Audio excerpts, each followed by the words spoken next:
Oi,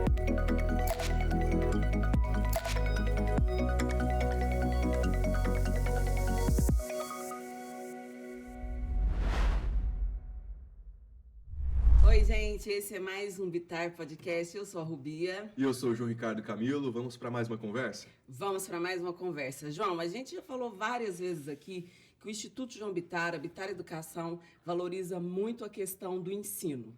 E aí, com a chegada do mês de outubro, nada mais interessante do que retratar essa profissão que é uma das mais importantes do mundo.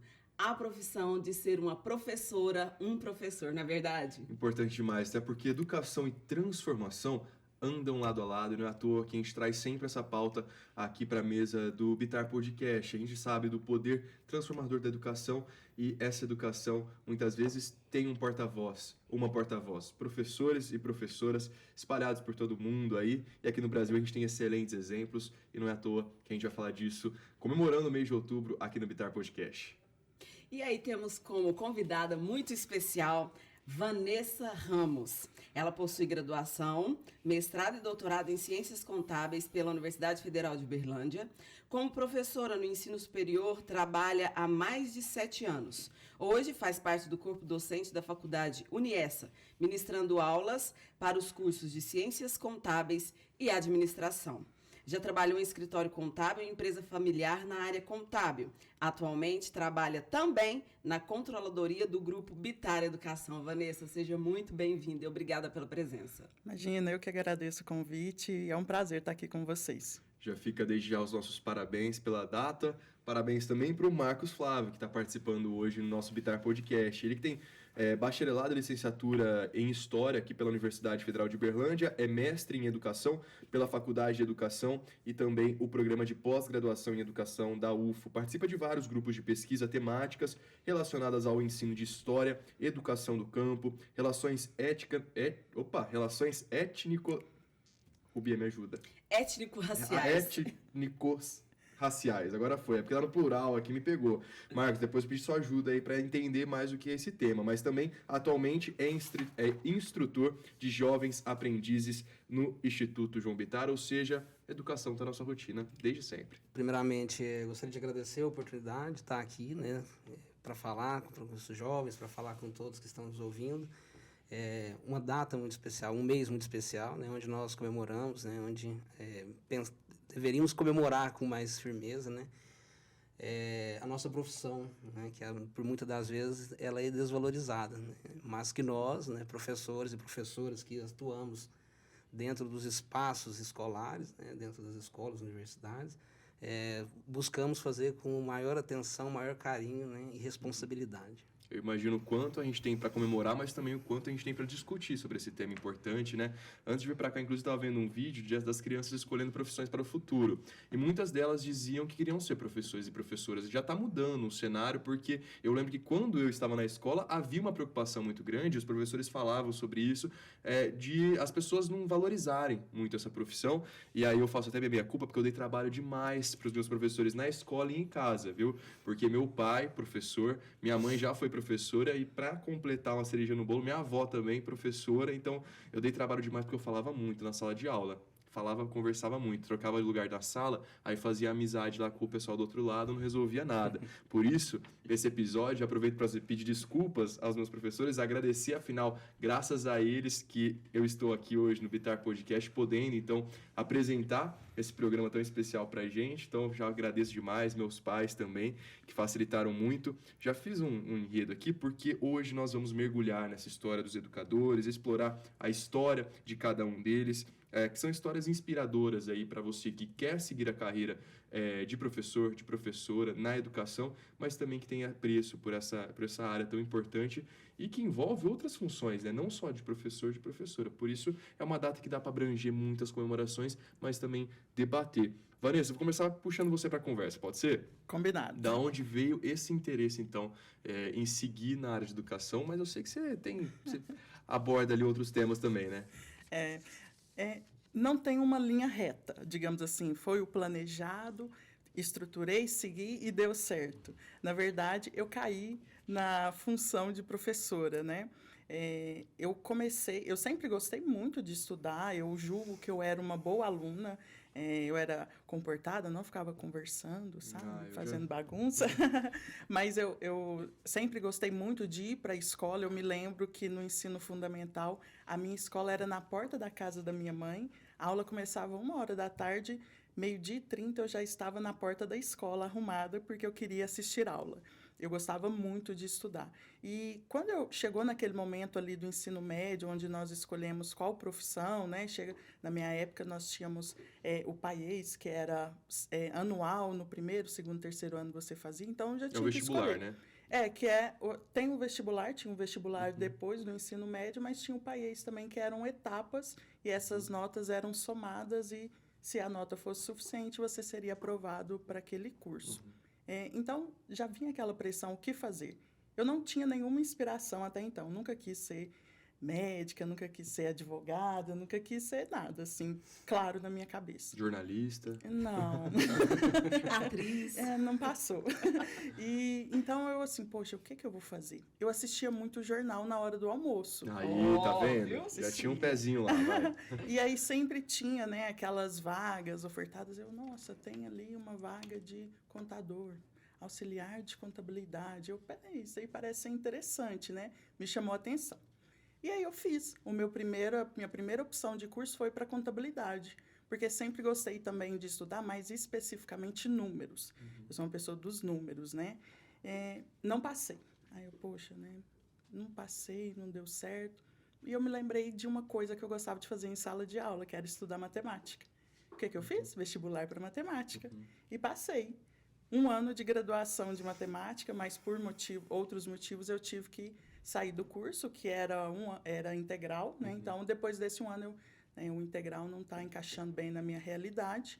Eu fui e voltei, resgatei aquele meu interesse inicial por contábeis e estudei novamente para passar no vestibular, passei, né? Consegui.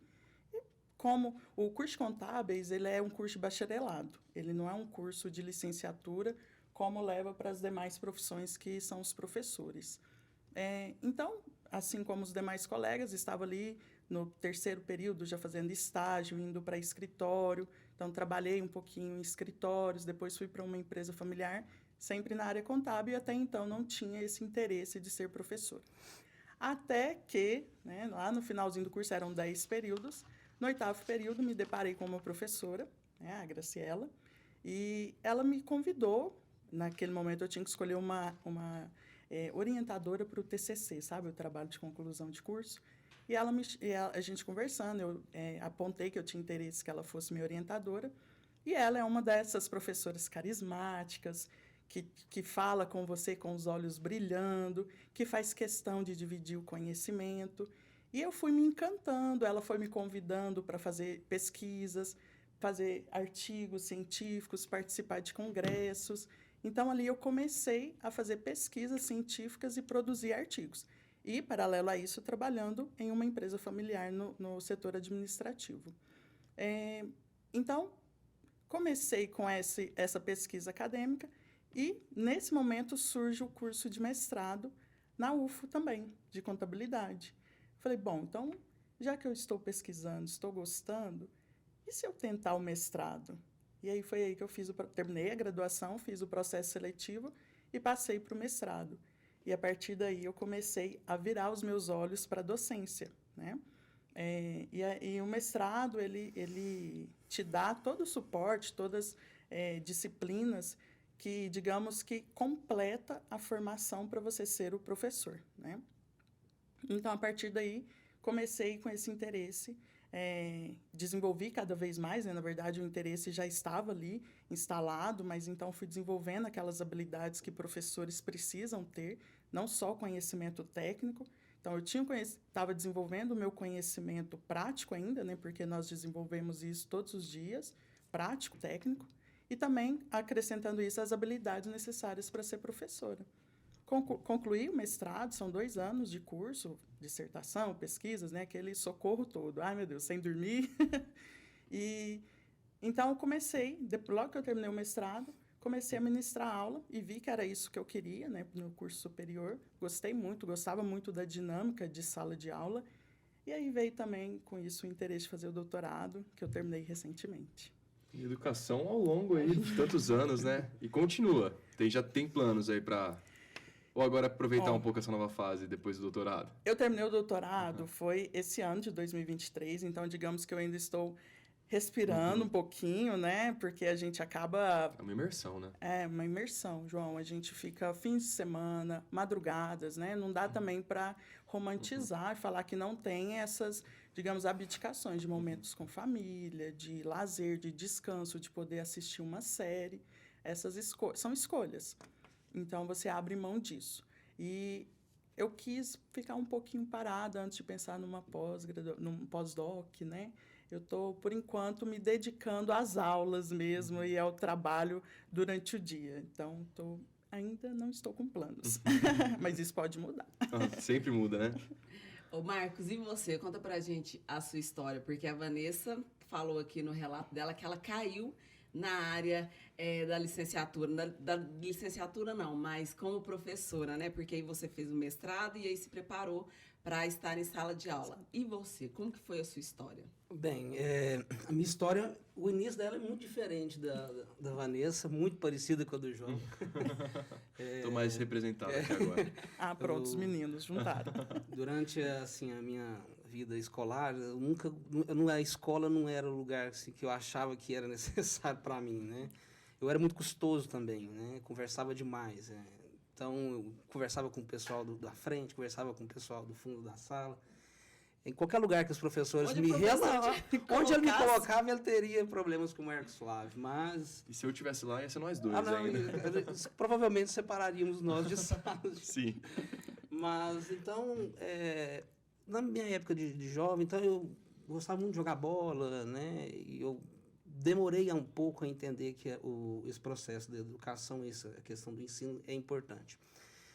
Então, eu fui trabalhar, fui buscar... outros conhecimentos, né? Eu preferi a inserção no mercado de trabalho ali com meus 18, 17 anos, né? E somente com 27 anos de idade eu senti a necessidade, né? A falta do que a educação escolar, do que o ensino superior poderia me trazer. A minha escolha, né? Essa questão, Marcos vai ser professor. Ela parte muito também, acho que de criação, meus pais, né? E meu irmão. Por sempre ter pais, né, que incentivava a gente a ajudar o outro, a pensar no próximo, a ter esse cuidado, esse carinho, né, independente da idade, se era criança, se era jovem, se era pessoas mais velhas. Então, isso sempre me despertou esse interesse, né? E aí, com 27 anos de idade, eu fui, vou fazer um Enem, vou tentar alguma coisa, quero fazer um curso de História, gosto da área das humanas, não me dou bem com números, né? E aí, assim, eu consegui ter esse primeiro incentivo, esse ponto de partida, esse start na minha vida. E aí, quando lá dentro da universidade, aí sim, a minha história aproxima demais agora com a da Vanessa, porque eu tive professores e tive professoras que foram muito importantes e que até hoje ainda são. Né? E desde o primeiro período ali eu me envolvi, né? Porque esse processo de ser professor é muito mais uma questão de desconstrução. É o Marcos Flávio, né? Criado ali, por mais que eu tive uma base familiar muito boa, né? Estando em lugares muito especiais, com pessoas especiais, eu ainda vinha carregado, né? De muitos preconceitos, de questões que somente através do ensino eu consegui me libertar, eu consegui começar um processo de desconstrução, porque mais do que importante é a gente desconstruir todos os dias. Então, a universidade ela me obrigou, não, né? Ela me proporcionou conviver com os diferentes, né? E aí esses diferentes, bem entre aspas, porque não existe diferente, né? Nós somos iguais, mas com perspectivas, né, questões diferentes, mas não usar a palavra diferente como o ruim, né, o bom e o ruim, não isso, não para separar. Mas aí então essa experiência de começar a viver, né, trabalhar com outros grupos que eu não tinha acesso, que às vezes ficava sempre marginalizado no meu âmbito de convívio, né, foi muito importante. Então, nesse processo eu conheci um professor que foi a pessoa que até hoje é meu orientador, né? Além de meu orientador de mestrado, de TCC, é um grande amigo, foi o professor Astrogildo. Ele possibilitou, através dele, eu conseguir, né, a perceber que nós, enquanto, né, no processo de formação ali, inicial da graduação, eu poderia ser muito mais, né, para os jovens, porque a gente trabalha com os anos finais do fundamental, né, e o ensino médio, pensar nessas questões. Então, pensava, vou ser professor, mas eu quero ser diferente, eu quero possibilitar para esses jovens, né, uma educação diferente, né, compreendendo todo o dinamismo que acontece dentro do espaço escolar. Então, o Astrogildo, ele me incentivou muito, né? Então, eu fiz uma graduação muito boa. Depois, ele me colocou, Marcos, tem opção, vamos tentar fazer um mestrado, né? Estuda, busca esse conhecimento. Você já está com a idade mais velha, assim, mas dá para você continuar, né? Nunca é tarde para a gente pensar nisso. Então, eu fui fazer o mestrado, e aí, dentro do mestrado, foi essa questão que a Vanessa ela fala em relação à publicação de artigos, viajar para fazer participação de eventos. Isso foi muito importante porque isso constrói, né, contribui muito na construção da nossa profissão de professoras e professores. E eu acho que aí, a partir daí, eu tive esse gatilho, assim, agora vai dar certo. Só que eu ainda não continuei, não pensei ainda na continuação para o doutorado, né? Até porque quando eu terminei o mestrado, tudo aquilo que a Vanessa falou aqui muda muito, né?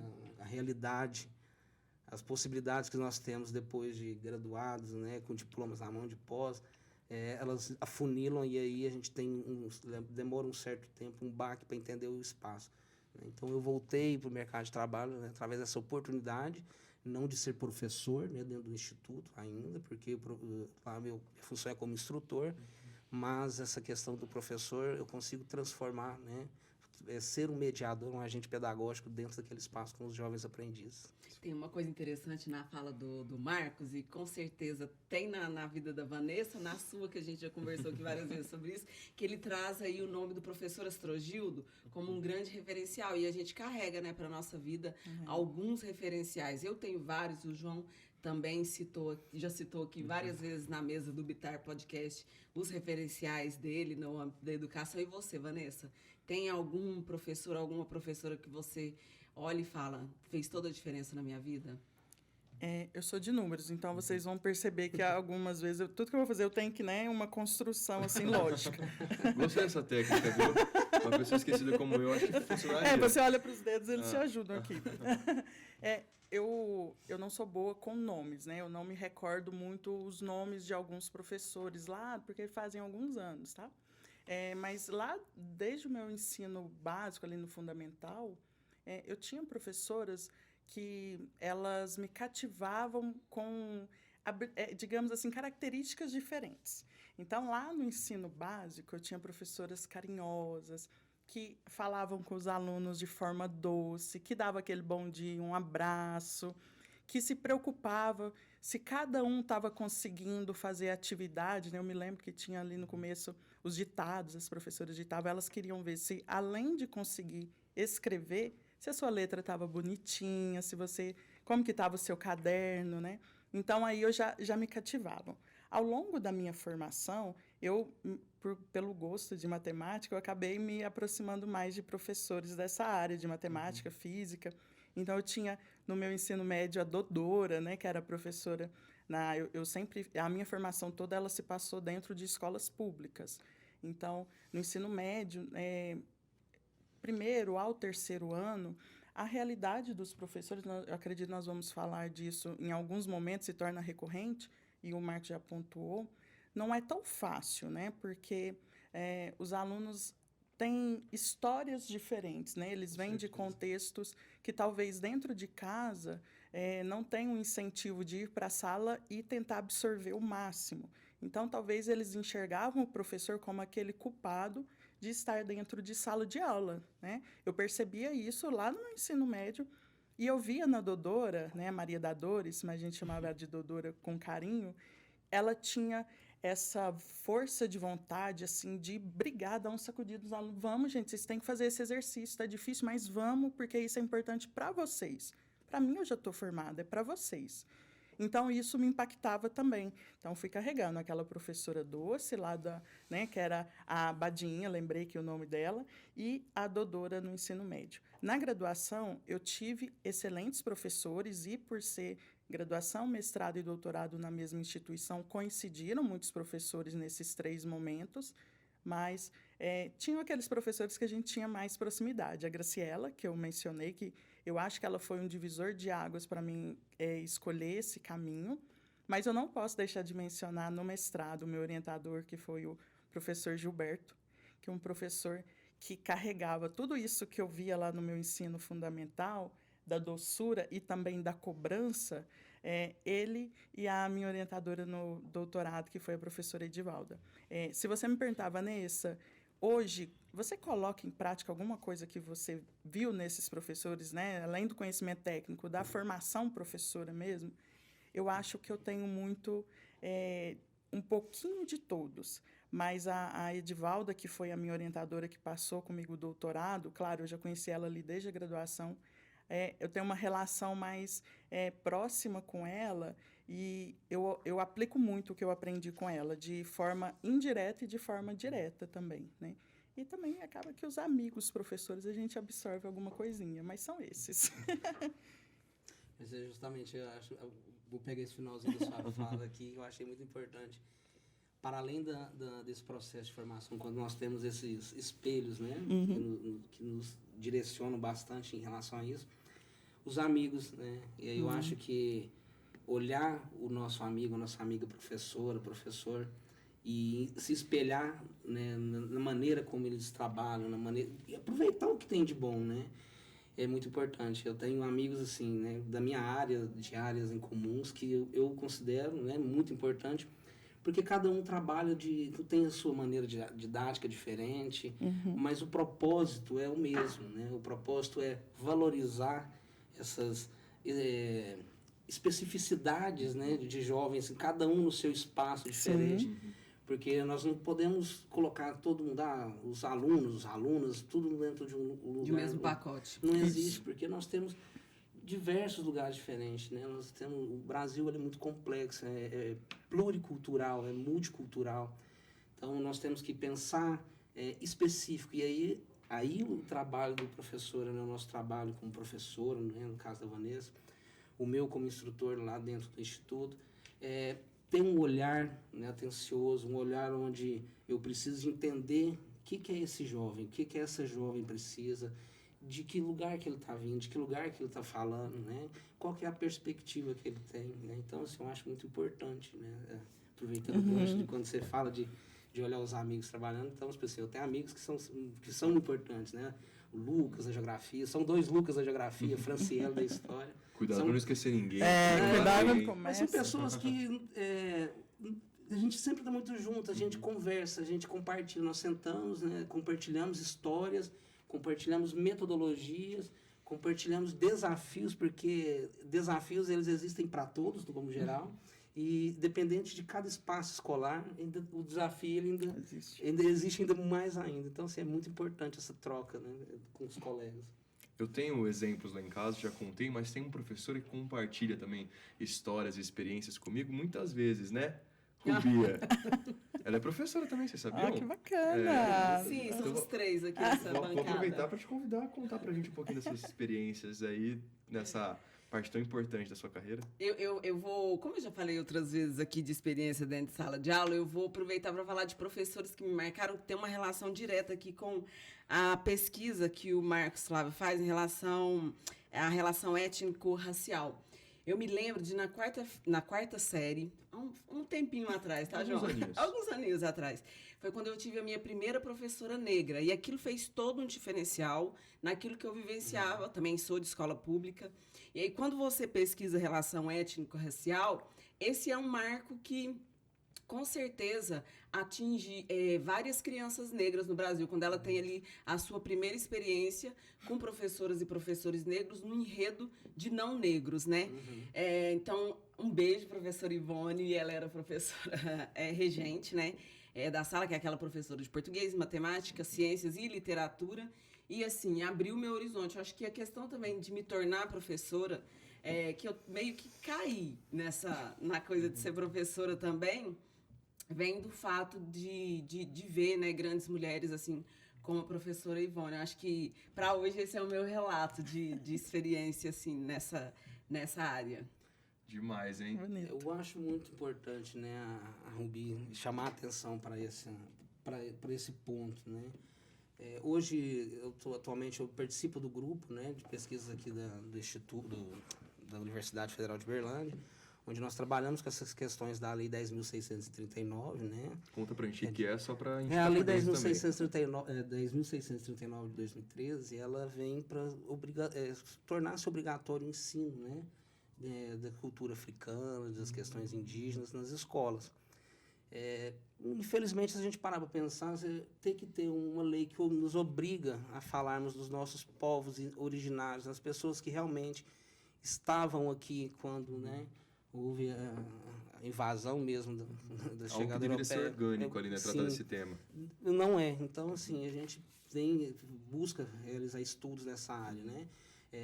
Então, hoje, né, dentro dessa pesquisa, só para falar um pouquinho da pesquisa rapidinho, por exemplo, a gente está a gente está buscando conhecer dentro das universidades federais do estado de Minas Gerais onde realmente essa lei ela está aplicada, onde ela realmente acontece nos cursos de formação de pedagogia. Ela completou 10 anos agora, então. Isso. E aí, se você para você ver, né, nessa primeira etapa nossa, quando você faz o levantamento de olhar as emendas dos cursos, as faculdades, você fica meio em choque. Uhum.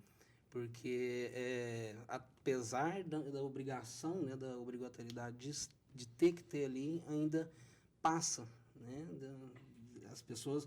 É uma disciplina qualquer ali no meio de um monte de disciplina importante, mas assim, a gente precisa de valorizar mais. Outra questão que a Rubi chama atenção é a questão de identificar, né? A Rubi viu lá na professora dela, lá, uma professora negra, e isso é muito importante, essa questão de você se sentir representado. E isso dentro dos espaços escolares com os jovens, a gente consegue ver muito. Né? Então, você ainda consegue... E aí, você sai somente do espaço escolar. Você tem que ver isso dentro de tudo, né? Você vai falar de política, você procura o negro, você vai falar do jornalismo, você procura uma referência negra, né? Uma referência de uma pessoa da pele negra, da pele preta, porque isso é o que nos move, né? É o que faz as pessoas terem interesse. A Maju Coutinho, né? Uma pessoa que surgiu ali falando do tempo. Então, você vê jovens que começaram a se identificar com ela, né? Eu sendo jornalista, eu também consigo alcançar ali. E, dentro disso, a gente passaria aqui horas e horas citando exemplos, né? E aí a gente, né, não perderíamos tempo, né? Mas a gente teria que ter mais tempo para falar. Mas é muito importante. Então, a questão da lei, né, de trabalhar com a Lei 10.639, ela é importante tanto lá dentro da escola, né, nos espaços escolares, e aí também eu busco muito levar essas discussões para dentro do instituto, lá com os jovens aprendizes, porque ali, principalmente, nós precisamos de valorizar essa cultura, né? Nós não precisamos de tratar ela como algo retrógrado, algo ruim. Pelo contrário, você tem que valorizar a sua pele de cor, a sua cor negra mesmo.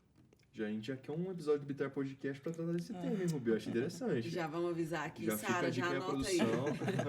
Mas eu acho que é muito importante porque da maneira que vocês falam é um papel fundamental em vocês conseguirem transformar essas experiências que vocês tiveram, vocês três, né, enquanto mediadores, para que essa experiência de vocês vire educação, vire informação, conhecimento em outras pessoas, né? E pessoas, como vocês já disseram, né, em diferentes escalas, diferentes salas, contextos. Por isso o professor ele atua em diferentes âmbitos ali, seja na educação básica, até mesmo na graduação, né, Vanessa? Então eu queria que vocês falassem um pouquinho de como existem essas oportunidades profissionais para o professor, tanto lá no comecinho da infância, para as pessoas que estão procurando uma graduação, os jovens aprendizes, que não deixa de ser uma mediação ali que vocês fazem. Vou começar pela graduação. Já chegou a experimentar alguma outra sala de aula ou sempre foi na faculdade? Eu, por um curto tempo, assim, que é semelhante à graduação, porque também estamos falando de formação profissional, eu ministrei aula para um curso técnico, né? de contabilidade. Aquela, né? Sempre tem uma contabilidade por trás. Números Os números não me abandonam. Mas, fora disso, não. Eu já participei em alguma atividade extracurricular, né? Durante o mestrado e doutorado, você tem muita oportunidade de participar desses eventos, que é ir para a sala de aula, principalmente no ensino médio, para fazer alguma atividade com os alunos, falar um pouquinho da educação financeira, falar um pouquinho, né, dos números, que eles não devem nos assustar, e sim eles estão ali para nos auxiliar. E a gente sabe que, né, no Brasil, de uma forma geral, a gente tem essa deficiência de conhecimento de educação financeira. Então, eu tive essa oportunidade, mas não enquanto docente. Sempre em graduação, em alguma especialização também eu já fiz participação.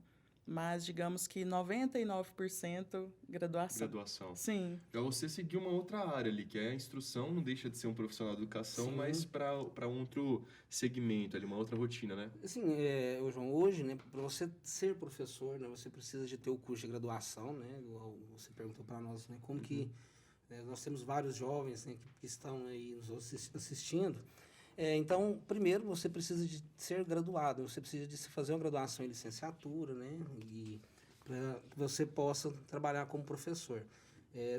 A pedagogia também, né, ela possibilita você trabalhar com os anos iniciais ali, alfabetização, os anos iniciais do fundamental, que é o primeiro de primeiro ao quinto ano, e aí as graduações mais específicas em geografia, história, né, matemática, português, possibilitam você trabalhar tanto os anos finais do ensino médio, né, que é do 6º ao 9º, e também o ensino médio, né. Passado disso, o mestrado possibilita nós, o mestrado e o doutorado, né, trabalhar como formadores, né. Então, a Vanessa hoje, ela trilha o caminho, né, trabalha dentro de um lugar onde ela está formando, né, você forma profissionais, né. Então, assim, e no caso meu, se eu for ainda é um caminho que eu busco, né, de trabalhar dentro de uma universidade, trabalhar como formador de formadores, né, formação de formadores, que é muito importante. O caminho que eu trilhei, né, foi um pouco mais assim diferente, né, que foi trabalhar mesmo com os jovens, né. Eu vi dentro de um ambiente onde eu trabalharia com a questão de ensinar, né, a questão de ser instrutor. E o maior desafio, né, que a gente precisa de entender, de ser professor, e aí não dentro de um espaço de regular de ensino, né, que eu não estou trabalhando no ensino fundamental, não estou trabalhando com ensino superior, não estou trabalhando com ensino, né, básico, mas na questão de formar, né, e ali no meu cargo de instrução, né, que é uma questão que você precisa de estar orientando, transformar aquele ambiente ali, que não é um ambiente de sala de aula regular, mas é um ambiente de aprendizado. E eu sempre falo com os jovens, né, que ali é um lugar onde eu ensino e aprendo ao mesmo tempo, né, e ali talvez isso seja o maior desafio para mim e talvez aquilo que mais me motiva todos os dias a estar ali com aqueles meninos e aquelas meninas, aprendendo muito mais do que ensinando. Porque nós trabalhamos com muitos temas, né? Nós temos temas que são obrigatórios para trabalhar em todos os cursos, né? Do laticínio, administrativo, varejo, retalhador bovino. E são temas que, por exemplo, muitas das vezes não está dentro da minha formação, né? Por exemplo, a gente trabalha com a questão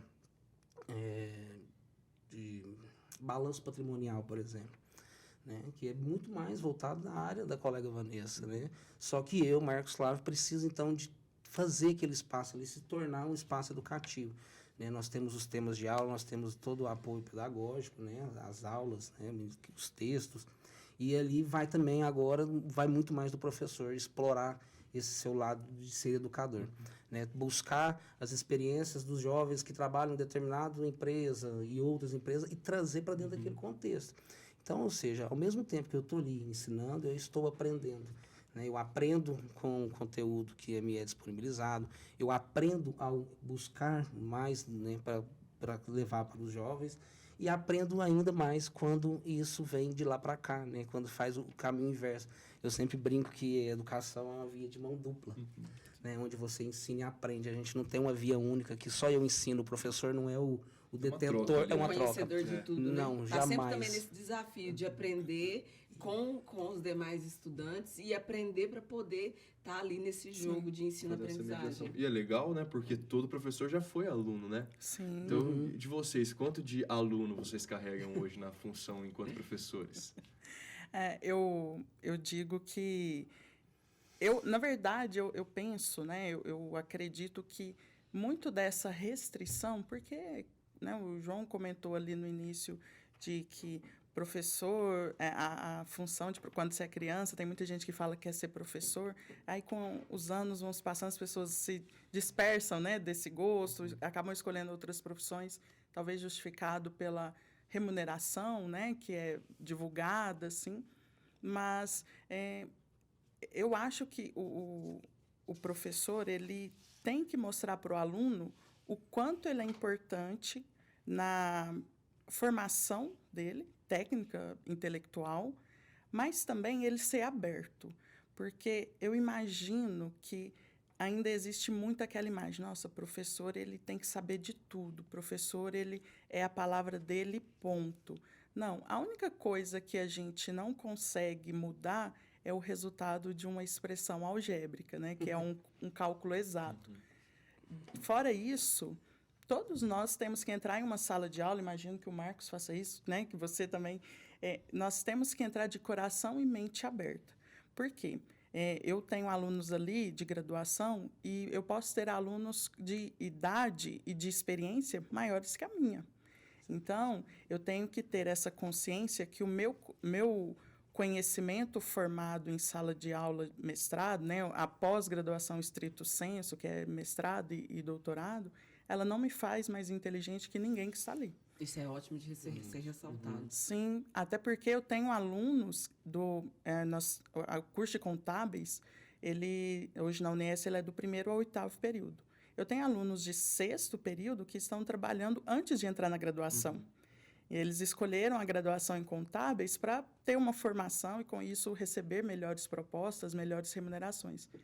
E aquela pessoa que está todo dia ali dentro de um escritório, ele desenvolveu conhecimentos talvez mais profundos em determinada temática que eu.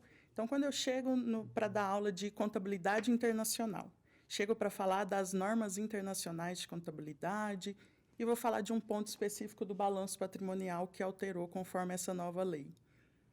Talvez eu vou falar de um ponto de uma forma mais genérica para que todos conheçam e eu vou ter um aluno ali que, nossa, professora, eu estudei, eu fiz um curso, eu fui lá para o sindicato, estudei, e é assim, tem essa novidade, teve essa alteração. E se eu, naquele primeiro momento, olho para o aluno e falo, não, a professora aqui sou eu, quem tem que ensinar sou eu. Eu limito esse aluno e limito todos os outros, se forem 40 alunos na sala, limito todos os outros 39 de se expressarem. Então, chegar com o coração aberto não é simplesmente, nossa, ser aquele professor camarada, né? Não, é você saber que tem gente ali que pode ter mais conhecimento que você. E eu sempre, nas minhas primeiras aulas, porque na graduação a gente acaba repetindo turmas em períodos diferentes, né? Mas eu gosto sempre de reforçar com os alunos de 1º, 2º período, que eu estou ali para aprender com eles. Eu sou uma facilitadora. A minha função é seguir a matriz curricular, a ementa da disciplina, e conduzi-los por aquele conhecimento que as diretrizes falam, a formação do contador básica é essa. Só que eu não posso chegar de forma rígida e falar que eu sei tudo. Então, gente, me apresento, falo da minha formação, falo das minhas experiências, e eu estou aqui para aprender com vocês. O que vocês trouxerem de dúvida e eu não souber responder, porque isso acontece e muito, tenho certeza que a minha resposta vai ser: guarda essa pergunta que eu vou pesquisar. Vamos discutir um pouquinho mais sobre isso? Ou então, é uma pergunta específica, esse colega aqui tem uma experiência maior. Vamos conversar um pouco sobre isso? É construir o conhecimento juntos. E ainda eu brinco, eu falo assim, e outra, se algum aluno fizer uma pergunta e alguém ri da pergunta desse colega, se prepare que vai ter problema comigo. Aí vai conhecer a tia Nessa. É porque tem a tia Van e a tia Nessa, né? Tia Van é a boazinha. A tia Nessa é do dia da prova. Entendi. Mas a Vanessa chama atenção. E assim, Vanessa, eu acho gostoso de ouvir, né, que tem colegas, né, que trabalham na mesma perspectiva que a gente, é muito importante. Eu sempre comento com os meninos, falo, olha, se eu não sei, eu não tenho vergonha de falar que eu não sei. Principal, o professor não é igual a Vanessa disse, o professor não é obrigado a saber, né? Tudo. Mas ele é obrigado a ser honesto, né? Então, pessoal, falar, eu não sei, nós vamos pesquisar. Mostrar o caminho. Muitas vezes nós Exato. pesquisamos junto. E aí, lá no Instituto, assim, a gente acontece mais, porque são temas que, igual eu mesmo já disse aqui, é que às vezes eu não tenho tanto conhecimento, mas por mais que eu me prepare, às vezes me pega ali desprevenido. E aí, assim, eu busco hoje, né, a utilizar, como se diz, que é um problema, mas também que a gente tem que entender o uso da tecnologia, a questão, por exemplo, do próprio celular. Né? O celular é uma coisa que é um objeto que te causa N problemas. Mas então nós, professores e professoras, instrutores e instrutoras, que estamos ali, nós precisamos o quê? Fazer que aquilo ali se torne... Potencializar aquela transformar aquela ferramenta ali numa ferramenta pedagógica. Então, se nós não sabemos ali na hora, vamos pesquisar. Então, nós pesquisamos juntos. Isso acontece tanto com temas e com palavras, né? Porque muitas vezes você está ali dando aula, você vê uma palavra que eu sei e que ao fazer uma leitura eu sei que eles não estão entendendo. Então, vocês conhecem a palavra? O que é a palavra? Não, então vamos lá. Anotem aí. Daqui a pouco, no final da aula, a gente pega, abre o dicionário. Né? Eu falo muito essa questão de quanto que o dicionário online ele é uma ferramenta que a gente tem que usar. Na minha época de escola, se eu falasse que não sabia, a professora falava, desce lá na biblioteca, pega lá o dicionário, traz aqui para a sala. E como mudou rápido, né? No meu ensino básico, o dicionário era obrigatório. Você tinha que acompanhar as aulas com o dicionário no canto da mesa para caso precisasse ali, você consultasse. E sobre até essas metodologias, porque eu vejo quanto mudou lá do meu ensino fundamental 1 para o ensino fundamental 2. Na minha época, inclusive, foi bem naquela transição entre pré-jardim, quando virou primeiro ano, eu peguei uma parte disso.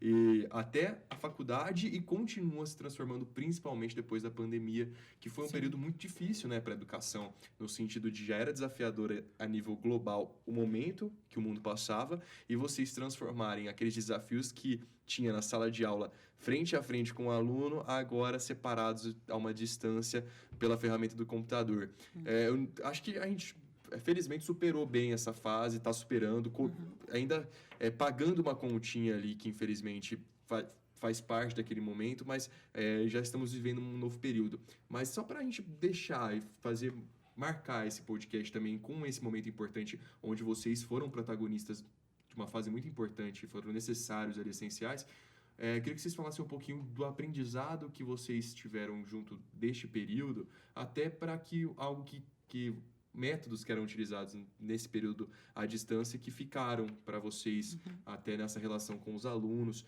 E uma coisa muito importante que eu queria falar nesse momento é a relação do professor com o aluno, além do conteúdo, né? De ter aquele olhar humano, empático para a vivência que aquele aluno está tendo, não só na escola, mas os desafios que ele tem às vezes em casa e tudo mais, e o professor acaba sendo acumulando essa função de poder dar essa assistência, né? Um ponto de apoio, né? Um ponto de apoio. João, eu vou, assim, a partir disso que você está falando, da importância, né, passarmos por esse momento, né, e estarmos nos reconstruindo agora, é importante, também é desafiador, só que eu vou falar assim, eu vou chamar a atenção que a pandemia, esses anos, né, que o aluno não pôde frequentar os espaços escolares, né, a escola, e que teve ali, muitos tiveram o primeiro contato com a tecnologia, né? A primeira vez, aula pelo telefone, muitos não têm a condição de ter o telefone, muitos não tinham a condição e também continuam não tendo a condição de ter o acesso à internet. O contato físico, ele deixa lacunas, a falta desse contato físico. Eu vou falar um pouco do resultado que eu encontro isso dentro do Instituto. Então, ali, para estar lá no Instituto, os jovens precisam de estar matriculados no ensino médio. Então, são jovens de 14 a 24 anos. Então, infelizmente, você tem jovens que a alfabetização deixou a desejar. Não sabem escrever, estão com dificuldade de fazer leituras. E aí, o papel nosso é humanizar esse processo de aprender, né? De ensinar, principalmente nesse caso. E assim, a gente encontra dificuldades. Se o jovem está ali e não está sabendo ler, não está sabendo escrever corretamente, é obrigação minha enquanto instrutor, né? É obrigação nossa, instrutores e instrutoras, termos esse cuidado de ensiná-los, né? Porque se a gente não ensina, a gente vai continuar empurrando, né? E lá na frente isso marca muito. Então, assim, eu acho que foi desafiador, sim, né? Só que ainda nós ficamos com essas lacunas, né? E precisamos, né, muito preenchê-las. Eu acredito que isso acontece tanto com os jovens ali de 14 a 24 anos, né, com os adultos, né, que também estão na universidade. Sim, foram vários desafios, né? Primeiro que, na minha opinião, acho que essa explosão do uso da tecnologia para a condução de aulas, ela já estava para acontecer faz um tempo.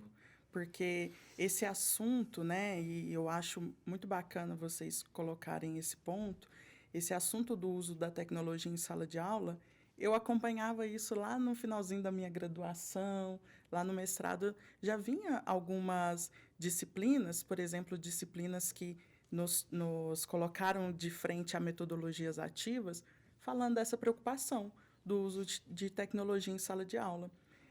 Então, não dá para você conter, eu posso falar que 99,9% dos meus alunos são adultos acima de 18 anos, eu não posso chegar para um adulto de 18 anos e falar assim, olha, desliga seu celular, guarda no bolso e não usa durante a aula. Ele pode estar usando aquele celular por um motivo totalmente de distração, está jogando, está conversando com o crush, né? Está ali brincando, falando com outro aluno dentro da sala de aula, fazendo piadinha. Ou também pode ser por uma questão, professora, não posso desligar porque a minha mãe foi internada hoje, eu estou aqui acompanhando para ver se ela conseguiu atendimento, como que está o caso dela. Ou então, professora, eu deixei meus filhos em casa sozinha, aí eu fico aqui acompanhando, qualquer coisa eles me chamam, eu tenho que levantar aí. Então, de novo, eu não posso ter uma ação repreensível, falar, não, você não vai usar. É entender que a tecnologia existe, está no celular, está no relógio, né, que está no ouvido, e a gente tem que se adaptar. Se a gente está falando de educação, nós estamos falando de adaptação, certo? Então, isso iria explodir. Explodiu na pandemia. Só que quando essas coisas acontecem de uma forma abrupta, agora, eu tinha começado o semestre, primeiro semestre de 2020, tinha as disciplinas, as aulas, né, as salas que eu iria ficar, tive a primeira semana de aula, na segunda semana, todo mundo para casa. Vai ser remoto. Opa. E essa tecnologia vai ter que ser usada. Essa tecnologia vai ter que ser usada. Não, mas espera aí, tem aluno que não tem celular, tem aluno que não tem internet, tem aluno que não tem computador. E mais, uma coisa que às vezes a gente pensa assim, nossa, será que o aluno vai dar conta de acessar o link para poder assistir a aula? E o aluno que dentro ali do ambiente que ele tem, ele não tem um quarto, porque para mim era muito confortável. Eu entrava dentro do meu quarto, fechava a porta, estava ali a minha mesa, o meu notebook e silêncio, né? Se tivesse alguém em casa, eles fariam silêncio para acompanhar. E quando o aluno não tem essa estrutura? Quando é uma mãe que está com os filhos ali toda hora chamando a mãe, deixa eu ver a professora. Diversas vezes eu tive visitas ilustres de filhos, de gatos, né? De campainha do iFood. Mas, assim, e é você entender. Não dá para você ser combatente de falar assim, olha, eu quero silêncio, eu quero que você ligue a câmera do seu computador para me ficar vendo se realmente você está assistindo a aula. Não dá para ser assim. Eu poderia agir dessa forma? Poderia. Qual que seria a resposta do meu aluno? Não sei, talvez ele iria... então, já que eu não consigo, vou sair do curso. Eu não dou conta. Então, foi de uma forma muito jogada. Jogada que eu digo de imediatismo. É para já. Então, nós adaptamos. Aí acontecem os desafios, que se em sala de aula a gente pega o quadro e vai fazendo um passo de cada vez, aí vem a dúvida na hora... Quando a gente está falando desse formato tecnologia de eu estar de cá e o aluno em casa me acompanhando, talvez o aluno, por vergonha de abrir a câmera ou ligar o microfone para fazer uma pergunta, ele, não, depois eu olho, depois eu leio o material. Então, existem sim, os prejuízos que foram essas lacunas. O Marcos falou da formação base que veio, mas também do próprio curso ali que ele estava fazendo e deixaram passar dúvidas por essas dificuldades de comunicação. Mas, fora isso, também eu acho importante voltar nas questões das metodologias ativas, que são ferramentas que eu acho que hoje nós, enquanto docentes, não podemos abrir mão. Temos que ter muito cuidado na forma de aplicar, quando for escolher o tipo, porque nós temos diversas metodologias, mas são ferramentas que a gente não pode deixar de fora mais. Antigamente, na minha época, eu sentava na minha carteira, pegava meu livro, meu caderno, olhava para a professora iria falar e eu era uma aluna passiva, anotava, fazia o exercício que ela pedia. Ó, aqui é para colorir de verde, colorir a árvore de verde, as folhas, e marrom o tronco.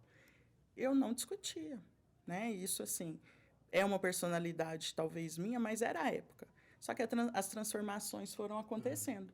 Hoje os alunos não têm mais esse caráter passivo. Tem aquele grupo de aluno que vai aceitar o que você fala e tem aquele aluno que vai ser participativo. E que questiona. Ele é o questionador. A gente fala tanto de que o profissional tem que ser proativo, e se o professor dentro de sala de aula não dá esse espaço, né, qual que vai ser o profissional proativo? Vai só colocar no currículo, porque na prática ele não vai ser mesmo.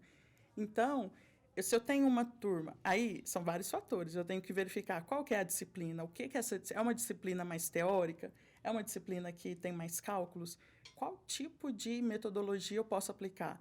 Eu posso aplicar aqui um storytelling, eu posso aplicar aqui uma gamificação, já que os alunos aqui gostam de celular, vamos colocar um joguinho para eles acertarem, vamos incentivá-los.